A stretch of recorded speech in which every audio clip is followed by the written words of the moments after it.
Bismillahirrahmanirrahim. Assalamualaikum warahmatullahi wabarakatuh. Berjumpa kembali di kajian serba-serbi Quran selama bulan Ramadan bersama Syekh Ridho Daud. Assalamualaikum Syekh. Waalaikumsalam Maulana. Apa kabar Syekh? Alhamdulillah Maulana. Alhamdulillah. Sehat ya Syekh ya? Alhamdulillah, kaifa haluk? Alhamdulillah. Nah, kita sekarang sudah memasuki episode berapa nih Syekh?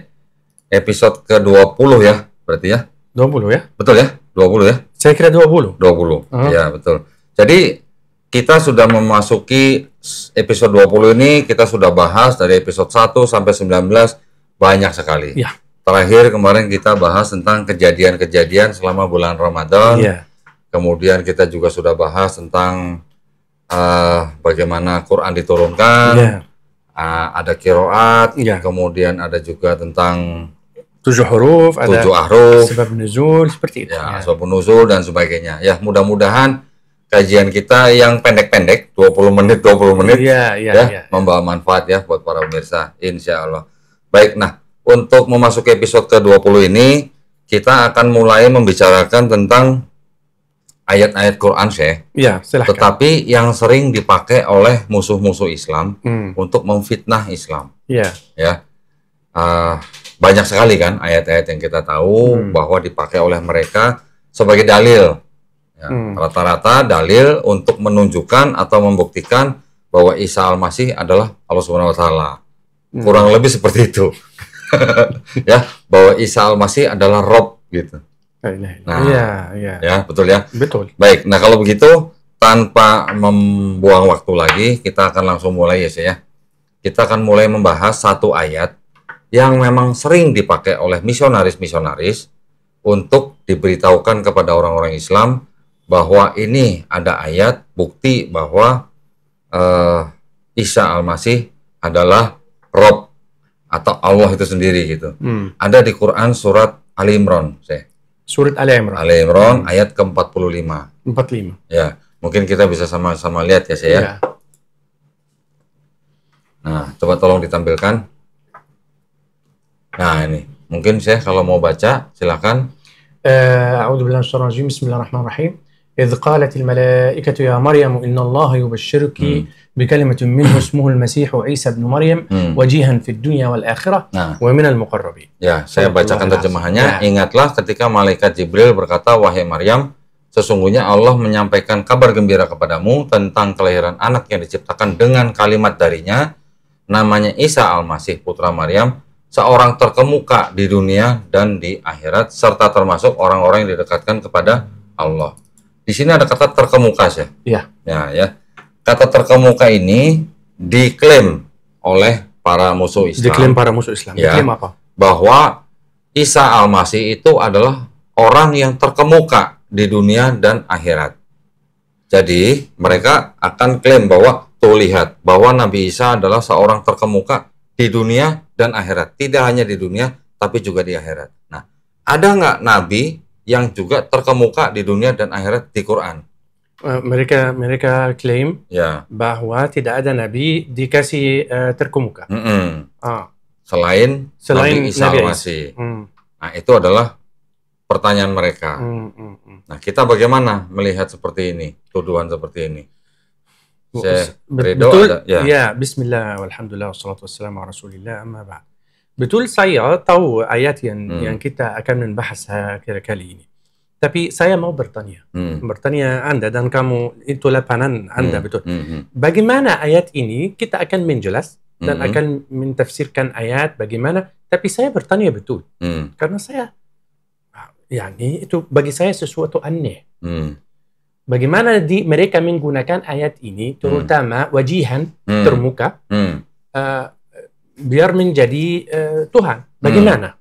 Iya. Bagaimana? Jadi saya dengan logika belum saya memahami, belum saya belajar tafsirkan Al-Azhar. Andainya saya tidak mentafsirkan Al-Azhar. Tapi dengan logika, apa buktinya kata termuka atau seperti ini, bukti bahwa dia Tuhan. Bagaimana? Iya. Saya bertanya Anda. Saya butuh kamu meyakinkan saya dulu. Bagaimana kamu menggunakan kata ini bukti bahwa Nabi Isa alaihi salam yang saya percaya pada kenabian dia Tuhan. Bagaimana? Begini, jadi mereka menggunakan terjemahan, ya, bukan teks asli. Terjemahan bahasa Indonesia. Terjemahan bahasa Indonesia artinya apa? Ya. Terkemuka. Di situ kan terkemuka. Terkemuka. Kamu terkemuka. Sudah terkemuka di dunia dan akhirat. Anda terkemuka. Orang, ya betul. Ya, Anda terkemuka di daerah kamu. Saya terkemuka di kampus di daerah saya. Ya. Si fulan terkemuka di daerahnya. Ya. Apa ini artinya? Sebelum kita memasukin detail, kita membahas aja. Ya. Mereka bilang terkemuka Nabi Isa selain di dunia juga di akhirat. Karena terkemuka di dunia dan akhirat berarti dia Tuhan. Ini menurut mereka.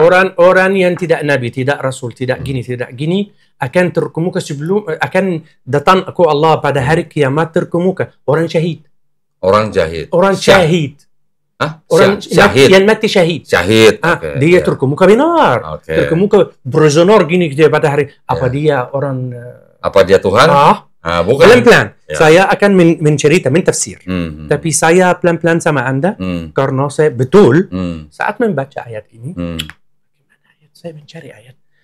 Kata apa? Ya betul. Kata apa yang membuat mereka percaya bahwa Nabi Isa dan ayat ini bukti bahwa Nabi Isa Tuhan? Bagaimana? Ya, silahkan. Saya mau tahu pikiran mereka bagaimana. Iya, pikiran mereka.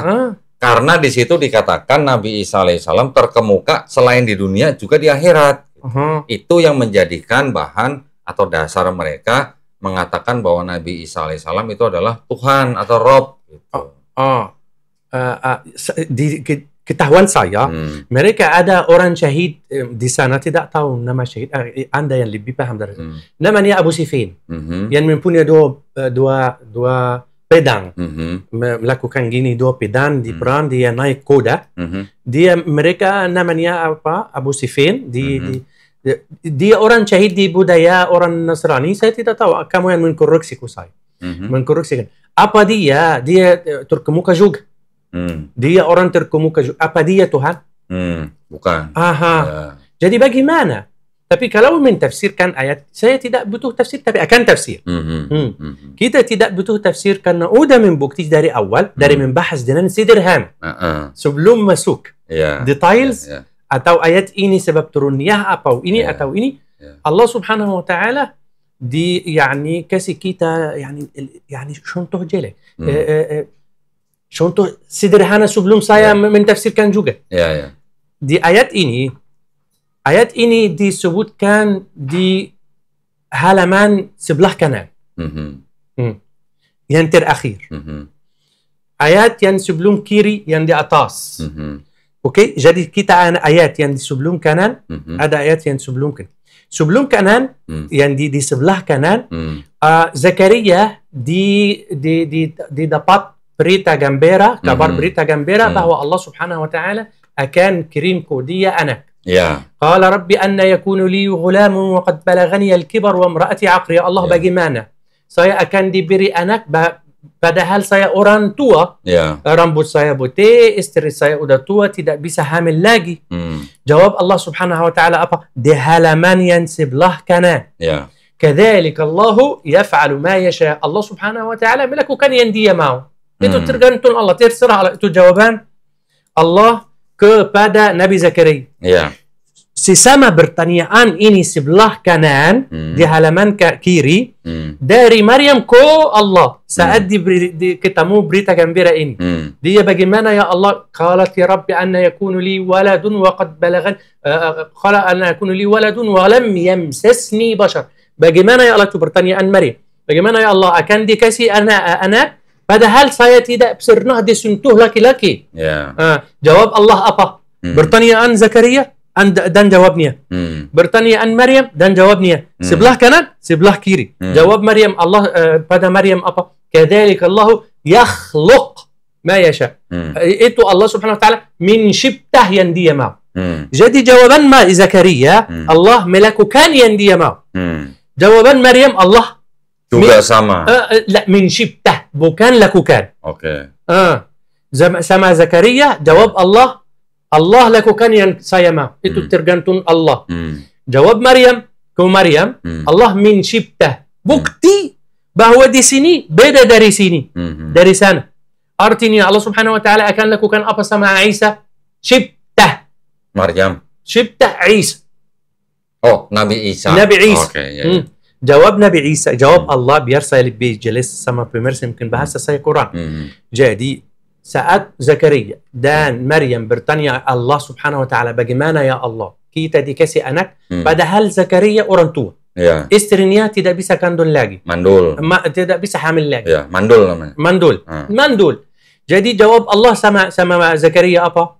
Itu tergantung saya. Allah yang menatakan, bersabda. Itu tergantung saya lakukan yang saya mau. Tapi jawab Maryam, jawab Allah kepada pertanyaan Maryam, itu tergantung saya, Allah menciptakan yang dia mau. Jadi dijawab Zakaria apa? Lakukan. Dijawab Maryam apa? Ciptakan. Ya, bukti sederhana banget. Sebelum kita masuk details. Begitu juga ada ayat yang mengatakan bahwa semisal Nabi Isa Al-Masih, anna masal Isa 'inda Allah kamasali penciptaan Adam. Nabi Adam, kamasali Adam khalaqahu min turab. Ini di halaman yang sebelah kanan. Sebelum mengkasih gembira. Inna masal Isa 'inda Allah kamasali Adam khalaqahu min turab. Contoh keciptaan Isa sesama keciptaan Adam. Diciptakan oleh dari debu dan tanah.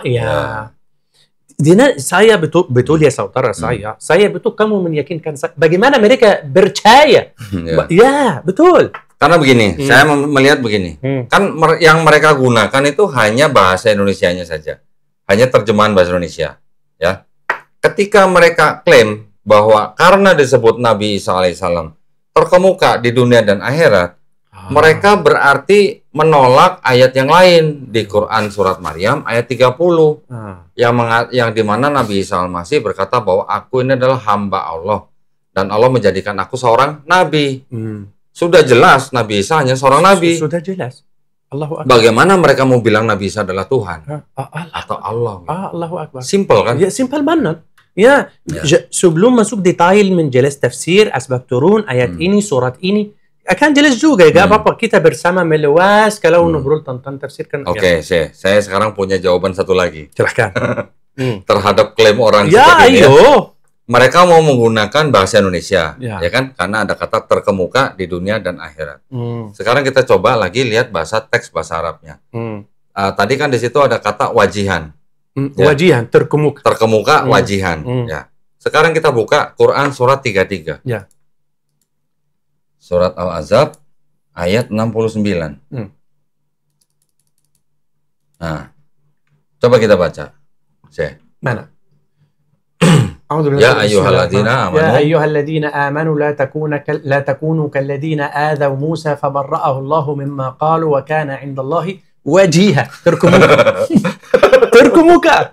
Nabi Musa alaihissalam juga wajihan. Terkemuka. Nah, sama ya. Allahu Akbar. Mungkin di situ terjemahnya terhormat.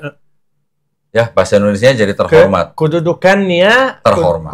Terhormat, bukan terkemuka seperti A. Tapi sebenarnya sama, kurang lebih sama. Sama. Tapi teks aslinya kan sama wajihan. Yang Nabi Isa juga wajihan, yang Nabi Musa juga wajihan. Jadi kalau ada yang bertanya, di mana ayat ya Nabi di Quran yang disebut dengan terkemuka? Jangan pakai terkemukanya dulu. Mungkin mereka berpikir, maaf saya akan mungkin mereka berpikir bahwa Tuhan mereka adalah Nabi Isa dan Nabi Musa. Ya Allah. Ya makanya kita kembalikan ke standar mereka. Kalau mereka menggunakan kata terkemuka, cek bahasa Arabnya apa. Kalau bahasa Arabnya wajihan, ternyata ada di surat Al-Ahzab ayat 69 Nabi Musa alaihissalam juga disebut wajihan. Apakah teman-teman yang menuduh itu mau menuhankan Nabi Musa juga? Nah, itu pertanyaan kita. Betul. Ya kan? Allah. Ya, dengan sederhana. Iya. Sebelum masuk, saya mau mencerita tentang Ala Imran. Saya mau ingin, tapi dengan la betul. Saya baca. Bagaimana ayat ini adalah terkemuka artinya apa? Terkemuka, saya kasih contoh orang yang mati syahid. Dia terkemuka banyak. Mati syahid sebelum orang syahid juga terkemuka ya. Banyak. Ada rombongan Turkumuka juga di zaman di saat itu. Berharap saya dan Anda masuk rombongan ini atau golongan ini. Golongan orang sabirin, was-sabirin. Wa basyiris sabirin. As-sabirin itu Turkumuka sampai apa? Biar pemirsa tahu. Pada hari kiamat ada kaum rombongan, kelompok dia langsung ke surga. Malaikat yang menjaga Ridwan, nama menjaga surga, malaikatnya namanya Ridwan. Hei, wahai, mau ke mana? Dia memutus atau melarang kaum ini masuk surga.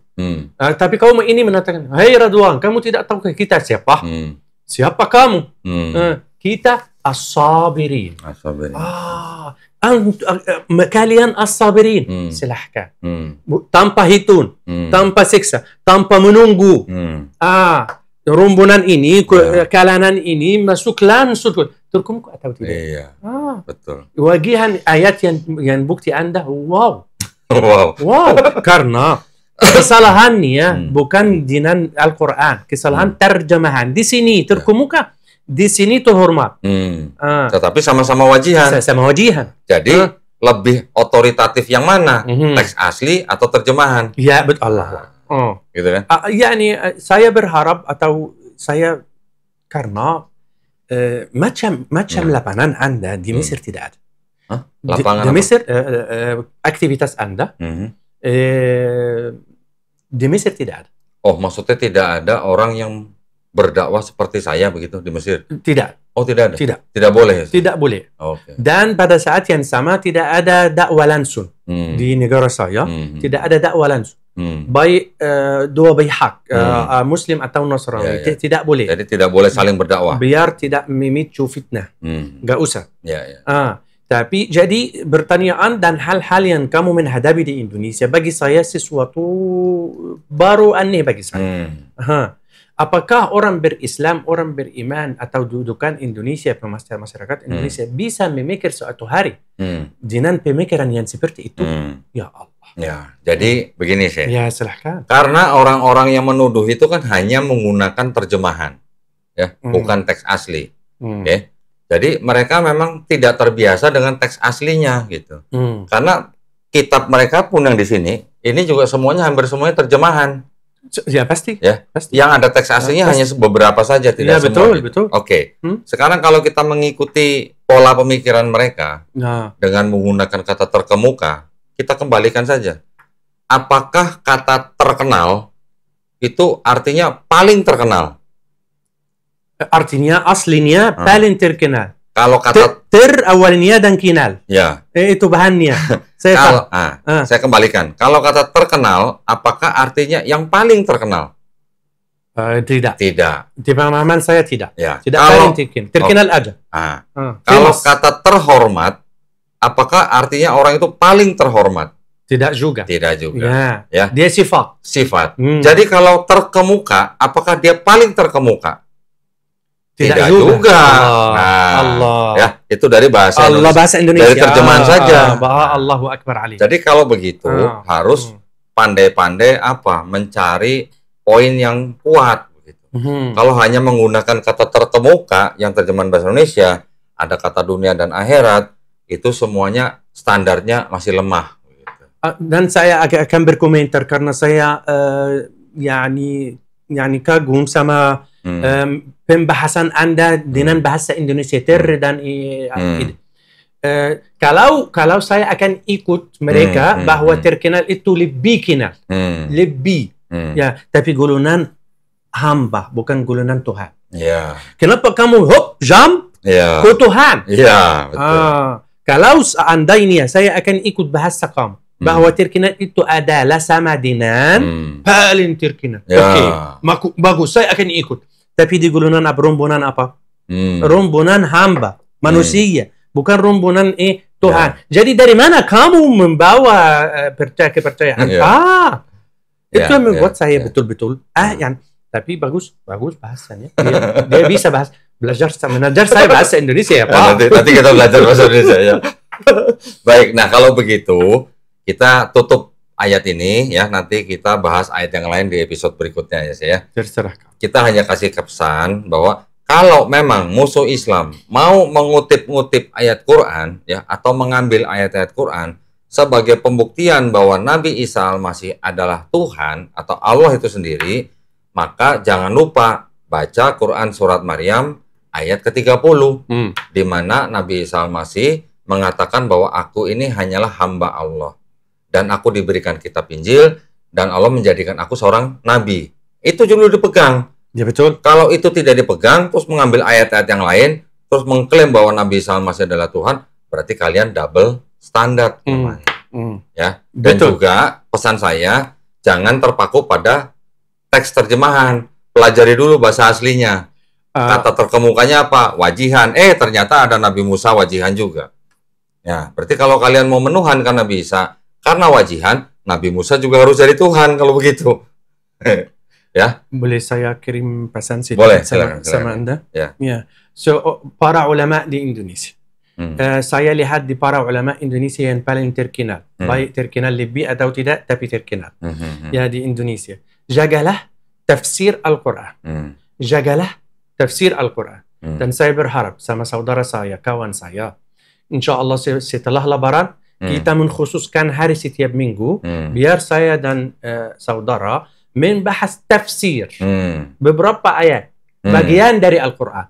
Baik di sini, di sana ada kontroversi atau tidak, yang penting kita menyampaikan tafsir Al-Quran yang sah. Tafsir bukan arti kata arti, bukan. Tafsir yang seperti wagihan, seperti terkenal, seperti itu. Ya, baik. Nah, terima kasih banyak Syekh Ridho. Kita sudah membahas surat Ali Imran pasal ke-45 yang memang sering dipakai untuk memfitnah Islam atau memfitnah Quran. Kita sudah memberikan jawaban.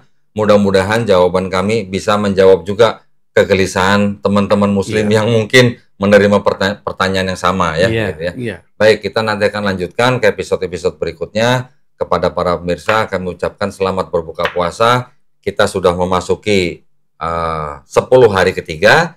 Sekarang kita harus lebih bersemangat, ya saya. Pasti. Jadi kalau minggu pertama kita masih berjalan, minggu kedua kita sudah setengah berlari. Maksud saya 10 hari pertama, 10 hari kedua, sekarang 10 hari ketiga kita harus tambah bersemangat lagi. Betul. Ya, betul. Supaya kita bisa sampai di finish dengan baik. Kita bersama hadiah Allah Subhanahu wa taala. Masya Allah. Baik, buat para pemirsa juga yang ingin membantu perjuangan dakwah kami, dipersilakan mengirimkan ke BSI dengan nomor 111 8899 atas nama YPM atau Jakarta. Bisa mengkonfirmasi ke nomor handphone 0813 9883 7007. Barakallahu fikum. Semoga partisipasi para pemirsa diterima di sisi Allah Subhanahu wa taala sebagai amal jariah. Amin ya rabbal alamin. Baik, kalau begitu kami pamit undur diri. Akhir kata, wabillahi taufiq wal hidayah. Wassalamualaikum warahmatullahi wabarakatuh. Terima kasih, Syekh. Waalaikumsalam. Alhamdulillah.